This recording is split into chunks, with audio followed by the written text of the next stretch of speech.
Bonjour, je suis Pierre Paya. Aujourd'hui, je vous présente le casque Ifiman H1000 V2.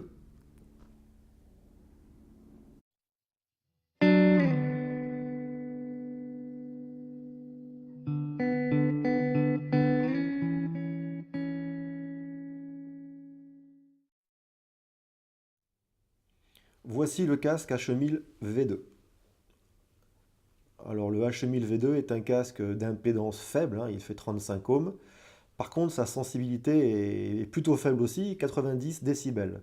Ce qui fait qu'on va avoir besoin, pour bien le faire fonctionner, d'un ampli assez puissant, voire même puissant, très puissant même, parce qu'autrement on n'aura pas la dynamique et l'ouverture dont il est capable.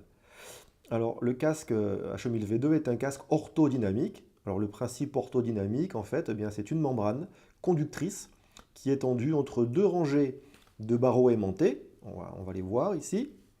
Voilà, donc là, on les voit, cette sorte de grille qu'on a devant nous, là. C'est une grille derrière laquelle sont les aimants. Donc, il y a deux rangées de barreaux aimantés en opposition de phase, ce qui crée un champ magnétique dans lequel baigne la membrane. Alors les pads eh ben, on voit ici, ils sont en cuir sur toute leur circonférence, donc là on a du cuir. Et le contact avec la peau se fait par l'intermédiaire d'un polyester, très agréable au contact, plus agréable même que le velours qu'on avait sur les V1. On voit aussi la forme bien ovalisée de l'intérieur du pad, qui englobe bien l'oreille, et qui fait que le H1000 V2, avec un poids de 420 grammes, est un casque extrêmement confortable, un des plus confortables que je connaisse. Moi j'aime bien dire que c'est des chaussons autour des oreilles, tant je l'apprécie. Alors au niveau construction, eh bien, c'est que du bois, du métal et du cuir. Donc là on a deux cercles en bois de chaque côté qui forment l'écouteur. Donc voilà, c'est joli à voir aussi en plus.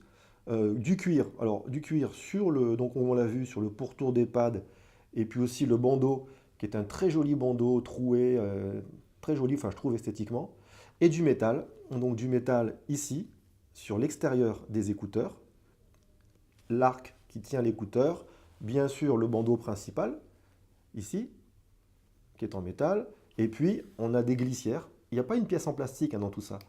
Et là on a des glissières crantées, voilà, de chaque côté, bien sûr, pour régler la hauteur et pour l'adapter à notre morphologie. Alors, à savoir que le V2 est livré avec trois câbles détachables. Ici, on a des petits connecteurs, ce sont des mini jacks, c'est des 2.5 en fait. Voilà. Et puis alors, on a un câble ici, voilà, tiens, d'ailleurs, je vais en brancher un ici pour vous montrer. Voilà, donc là, je branche un canal. Pareil, bien sûr, pour l'autre côté. Alors, on a un câble en jack 635. On va poser le casque.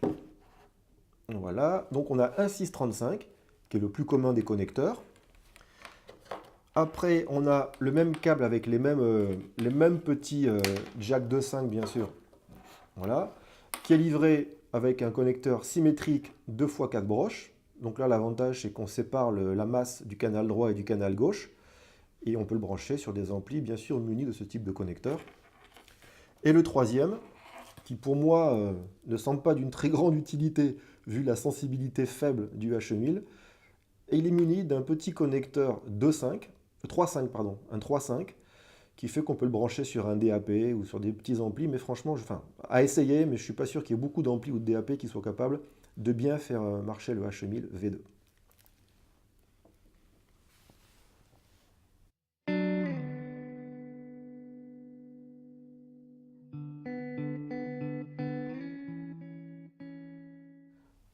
Ce casque est un casque que j'apprécie tout particulièrement.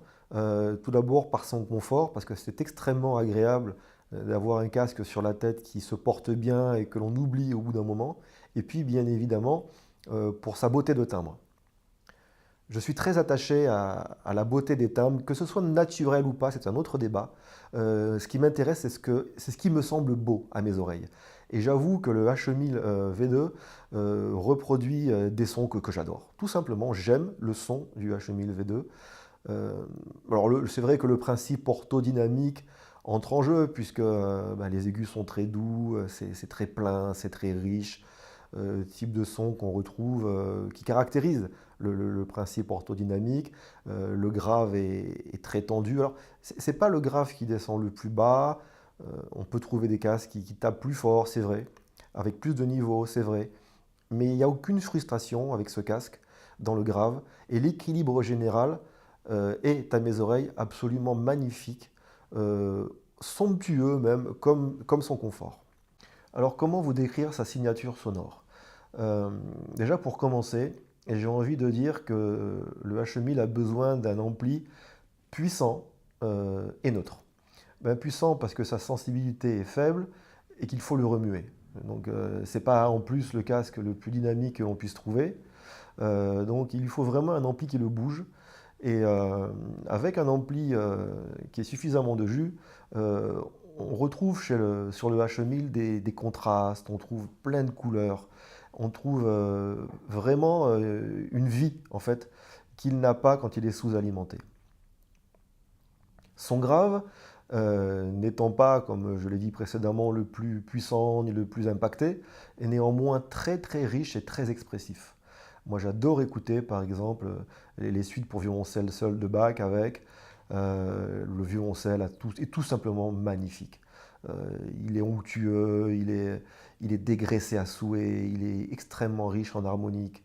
Et jusqu'en bas, jusque dans l'extrême grave, c'est superbe. Tout ce qui est voix, bah, c'est le principe orthodynamique, hein.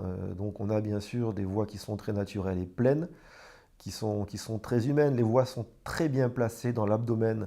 C'est pas des voix de tête, vous savez, ce style de voix qu'on sent sortir de la gorge, là, qui manquent un peu de corps, qui manquent un peu de matière, d'humanité, en fait. Ça, on ne l'a pas avec le H1000. On a vraiment des voix vraiment très naturelles. Ce qui est bien en plus avec les voix, c'est qu'on en écoute tous les jours. Et même si on ne connaît pas celle qu'on entend dans la musique, eh ben, le cerveau sait reconnaître quand une voix est naturelle ou pas. Et avec le H1000 V2, c'est vraiment très beau. L'aigu, lui, est pareil, il est tout juste superbe. Moi, j'adore l'aigu du H1000 parce qu'il est extrêmement ciselé. Il est d'un raffinement extrême. D'ailleurs, à ma connaissance, enfin, oui, à ma connaissance et à mes oreilles, en tout cas, ça c'est sûr, c'est l'un des casques qui monte le plus haut dans l'aigu. Les orthos sont souvent un peu justes, c'est une signature sonore un peu mate, plutôt mate même. Moi, je ne dis pas que le H1000 V2 a une signature mate, malgré le fait que ce soit justement un ortho. Il monte très haut et il y a beaucoup d'ouverture en plus dans l'aigu. Ça file avec une richesse incroyable. Et, euh, et globalement, d'ailleurs, en parlant d'ouverture, globalement, ça me fait penser que le H1000 est le casque, à mes oreilles, le plus ouvert. Bon, il y a l'Abyss quand même, hein. L'Abyss qui l'est un peu plus que lui, mais voilà, l'Abyss et le H1000 sont vraiment des casques très très très ouverts. Alors globalement, signature sonore à mes oreilles toujours bien sûr très équilibrée, pas le casque le plus dynamique qui soit, mais voilà, il faut le remuer, il lui faut un ampli puissant, et quand on a ce qu'il faut derrière, eh ben, je peux vous garantir que le H1000 V2 nous offre des timbres absolument superbes, une musicalité magnifique, un confort extrême et beaucoup beaucoup de plaisir global.